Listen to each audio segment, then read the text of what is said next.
Hey guys, and welcome back to the channel. My name's Dr. Maddie, your anime doctor from the UK. Now, if you're a fan of the channel, you would have noticed that all of my recent videos on the BAKI series have been leading up to this fight. We've reviewed Jack Hanma's steroid use and his limb lengthening surgery, and more recently we've looked at BAKI's training regimen, including PP training.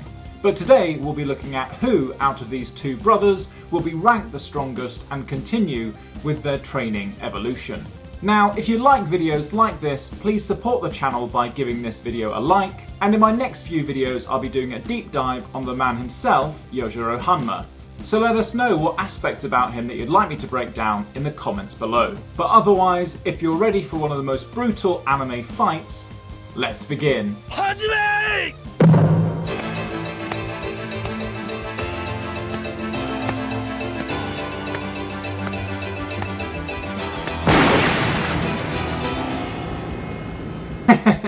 And yes, to kick things off, we've got the classic cave-in punch. And we've seen this time and time again repeated in the BAKI series. Now, the thing is, the way that it's drawn, you'd assume that the bones in the skull were soft. But in reality, that's not the case. Now, just sat behind the nose and to either side, you have the maxillary air sinuses.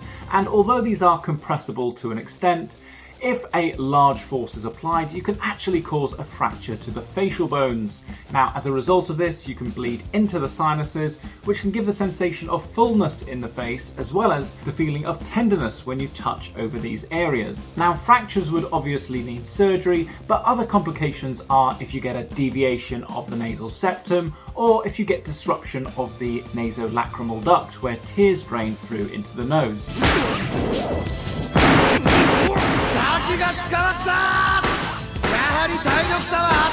Now, next up we have a targeted hit to the abdomen, and this is just under the sternum where you find the solar plexus. Now, this is a bunch of nerves that's found in this area, and if hit directly it can cause the diaphragm to go into spasm, leaving the opponent winded.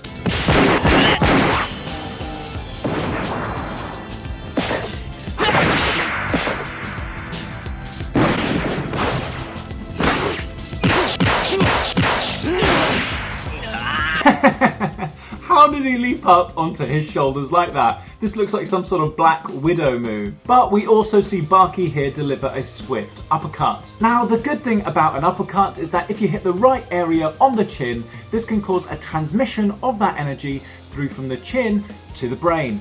This leads the brain to have an overwhelming surge of electrical activity, which can cause it to crash and shut down, leading to a KO.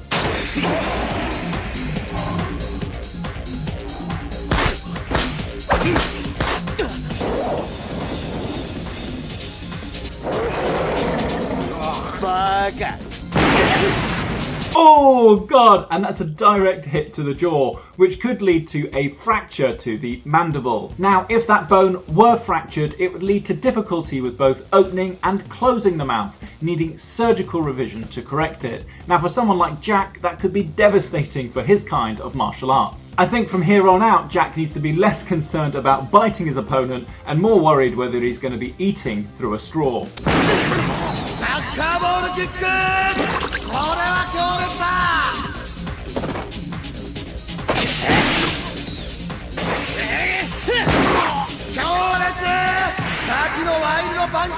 Oh gosh, and two further kicks to the neck here. And here we could be looking at damage to the muscles in the neck, particularly the sternocleidomastoid muscle. Now, as a result, if this is damaged, it can lead to something called acute torticollis, where the neck gets stuck in a specific position. And of course, he's also been hit in the region of the windpipe. Now, this can result in bruising all the way through to a fractured larynx, which could make breathing incredibly difficult. And I like how BAKI follows this up with a further punch to the side of Jack's head to help disorientate him and allow BAKI to get into position for his next move.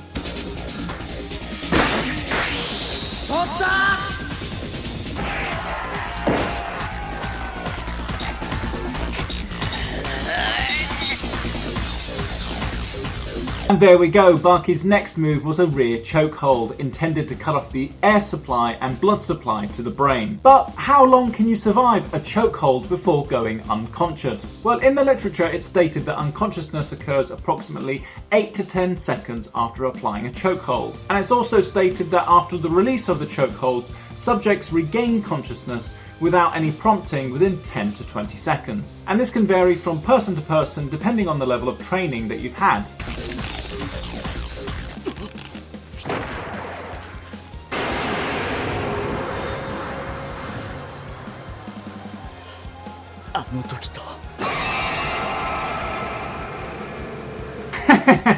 And I've never seen this being effective in withstanding a chokehold. If anything, don't try this at home and don't try moving if you are in a chokehold, because it will put a greater demand on your heart and possibly lead to an earlier KO. But then again, we've seen even odder feats of strength than this by the man himself, Jack Hanma. But what you'd want to be doing is trying to get your hand between their grip to help relieve the pressure on your windpipe, allowing you to breathe and getting some blood flow to the brain.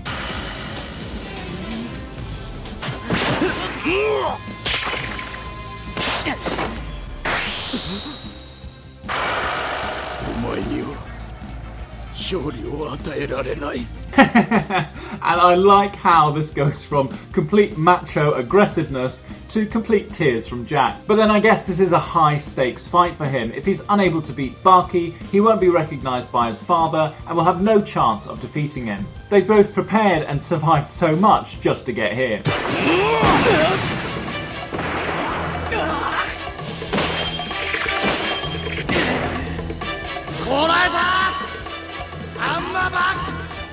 Oh, and then a further punch here from Jack to BAKI's zygomatic bone. Now, the zygomatic bone makes up part of the cheekbone, and also, interestingly, it's one of the bones that makes up the socket of the eye, so if it is fractured, it can cause a disturbance in your vision, much like what we're seeing here with the animation with BAKI.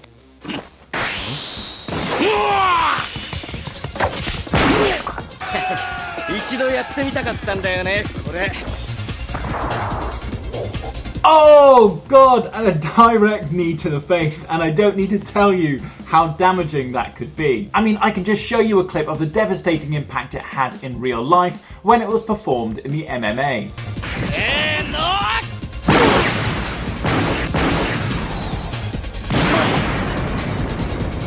Oh, okay, and a further blow to the face here with BAKI headbutting Jack. And it looks like that BAKI's actually trying to disable Jack's main move by knocking out his teeth. But you know what, I also seem to remember this move being performed by Biscuit Oliver in one of the later seasons of the BAKI anime. But if we actually look at the anatomy of the teeth and how they're fixed to the skull, they're fixed both with roots as well as ligaments. So they're not really that easy to knock out. And I don't know how Jack trained his teeth to be so strong. I mean, is there a workout to train your teeth?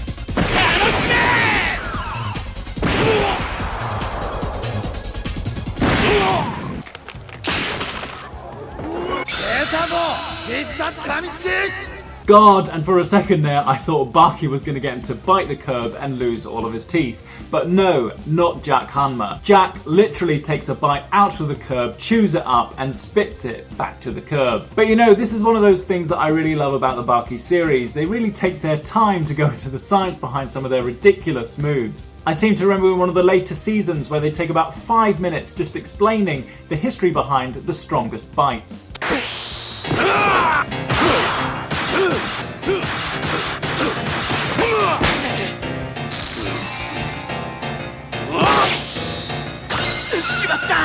Yes, BAKI, exactly. Oh crap. He's bitten into his antecubital fossa or his elbow, where you have some essential structures like the brachial artery, nerves and tendons. Now, if he does tear into this area, there is a chance of rendering that limb completely useless. But also, just as a side note here, I love how Jack is biting. It kind of reminds me of the aliens from their Alien franchise. We really need a crossover of Jack versus Alien. Let's make it happen.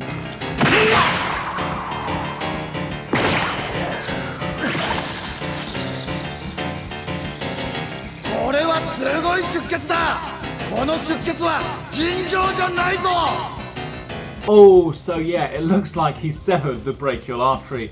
and just to give you an idea of the size of that artery, it's about the diameter of a straw. Now just imagine blood rushing out of that at high pressure. Blood would literally be spraying everywhere. Now it's such a high pressure vessel that you'd really be looking at loss of consciousness within 15 seconds and possibly death in under 90. The best thing to do about an injury like this is apply pressure and get to a hospital. 残り時間3分。その出血から見て、お前に残された時間だ。磁気出血多量により立っていられなくなる。何？ And that's very clever of BAKI applying a tourniquet to the area, which will definitely help to slow down the bleeding. How many people will really think about that in the moment? And it's really amazing how something as simple as a piece of plastic cord can save a life. And we have a French surgeon to thank for this, who developed a tourniquet for military use back in the 1600s. In my opinion, it's always the simplest inventions that are the best. 2人にはもう時間は残されていない。いった！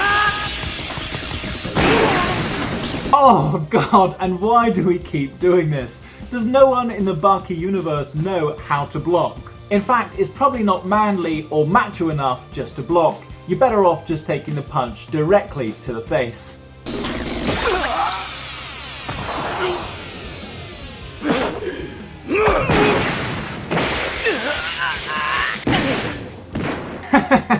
And I like how he's just punched him there like he was a hockey puck. And it's funny, sometimes in the BAKI universe you punch someone and they go flying, and sometimes they just stand still and they take it. I think we're going to need to do a video on BAKI physics after this one.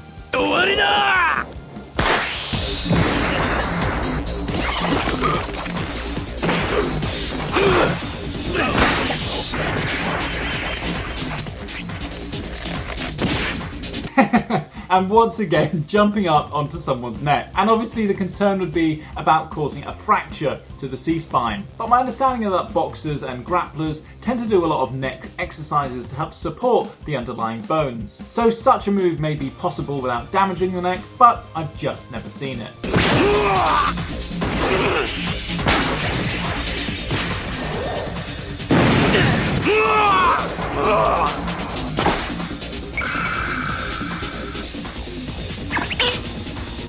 Wait a minute, what did he just pull out there? I mean, it looks like it might be a nerve, but I'm not really sure if there are any nerves to pull out there that are easily graspable like that. And I mean, I used to be a head and neck surgeon, so I think I'd know.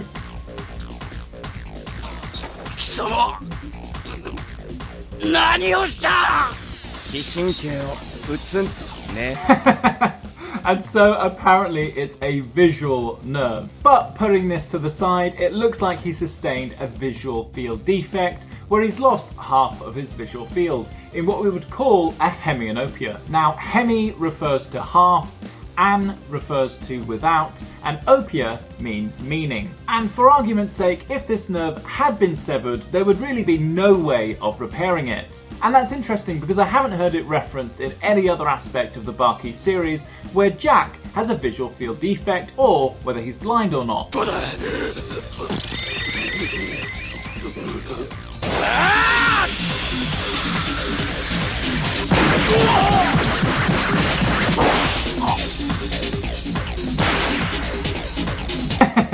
And that's the legendary MACH punch that I've heard so much about, where BAKI is able to deliver a punch that's faster than the speed of sound. Now, I really don't know whether such a punch is actually possible, but I'm sure some of you might have seen Floyd Mayweather and the power of his jab.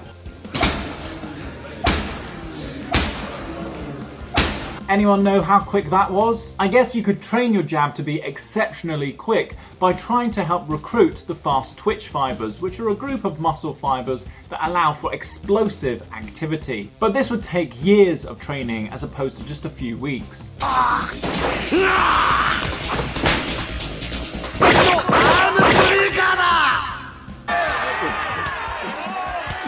Oh god, a hyperextension injury at the elbow, and clearly from that mechanism it's going to be fractured and you're going to need surgical repair to fix it. I mean, it's likely that this arm is now going to be completely limp and useless to Jack for the remainder of this fight. Really nasty stuff.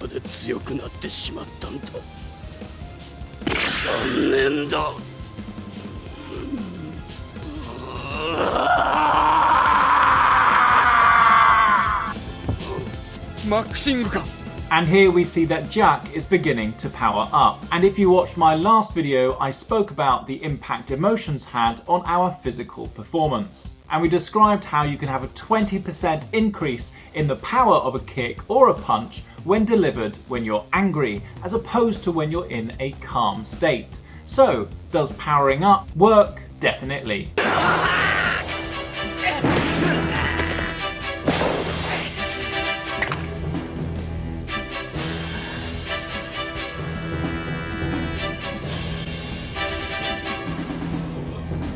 God, and that arm looks pretty bad. And let's not forget that the forearm has two bones within it, the ulnar and the radius. Now these combined allow you to make the movements of pronation and supination, which allow for a twisting motion at the wrist, which I'm sure you can appreciate would be essential for a grappler. If they continue going like this, they're not going to have many moves left to defeat each other.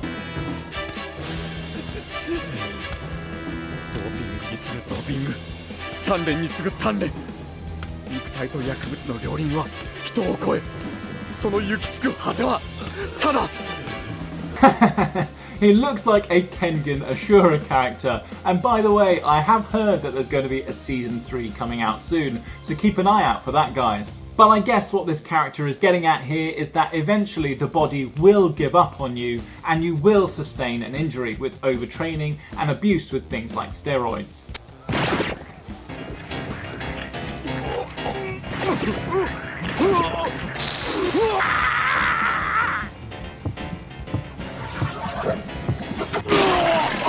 God, and this is quite a graphic scene. I mean, I'm guessing that this green liquid is supposed to resemble the steroids that Jack has been taking up until this point. But my understanding of that steroids don't just linger around in your stomach and can't really be vomited up. They get used pretty quickly in the body. I guess the other thing this could be is something like bile with the repetitive punches that he's had to the abdomen.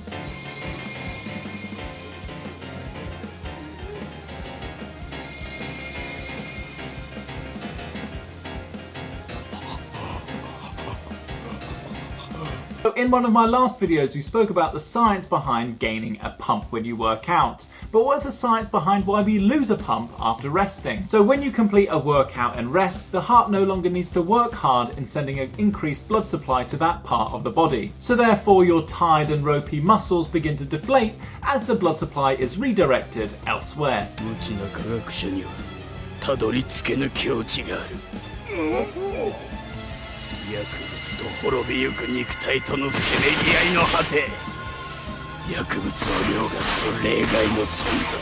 So now that Jack has expelled the steroids from his body, he's lost his bulky physique and it looks like he's toned up and become more lean. But for argument's sake, let's say that you stop steroids suddenly. Will you lose your muscles and your physique? Well, here's the deal. When you take steroids, your body increases the amount of circulating testosterone, which is the master hormone for developing muscles. And this process happens pretty quickly, evidenced by the fact that people grow so quickly when starting taking them. It's not uncommon to put on several pounds of muscle in the first few weeks. Now, once you start a period of steroid withdrawal, your body will no longer be pumping out as much testosterone or growth hormone, which will definitely have an impact on your muscle size. However, this doesn't cause you to shrivel up and fade away like a prune, as your body can come back to normal once your hormones recalibrate themselves. The bottom line really is that yes, you may well lose some muscle mass, but the good news is that once you stop taking them, you can still maintain a sizable amount of bulk and live a healthier life.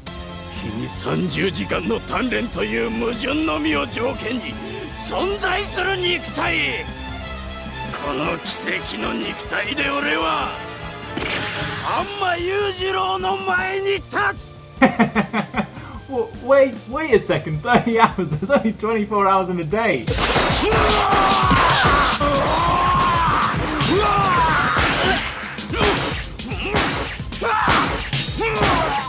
So it looks like Jack's ridiculous conditioning training is really coming through for him here as he pummels down against BAKI. And it's due to the grueling hours of excessive training that are now allowing him to fight under fatigued conditions. You can do this too by slowly increasing the duration and the intensity of your workouts.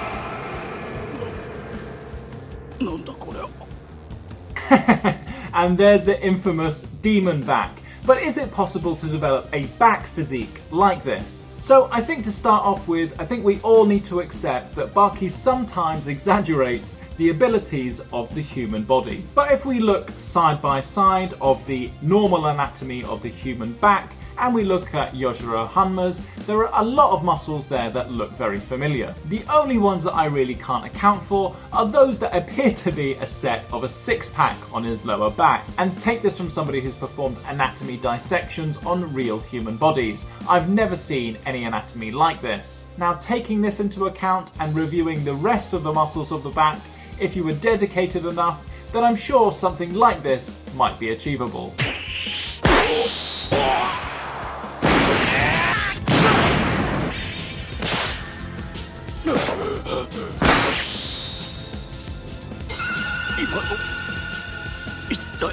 And this neck lock here allows BAKI to pincer grip Jack's neck between his arm and his newly developed demon back. But the danger of this chokehold is causing damage to the C-spine. Hopefully Jack taps out in time.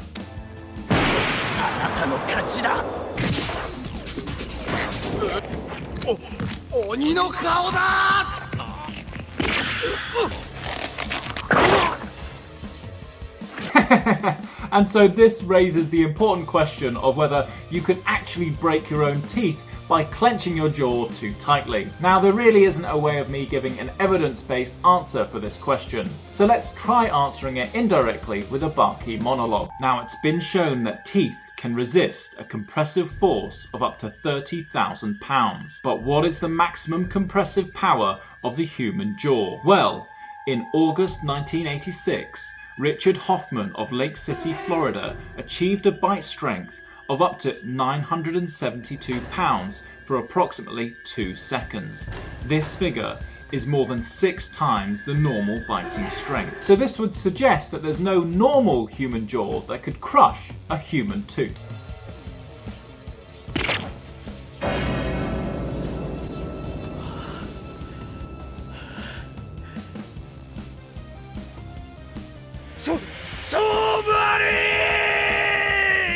And there we go, we have a TKO for Jack Hanma, leaving BAKI the champion of this tournament.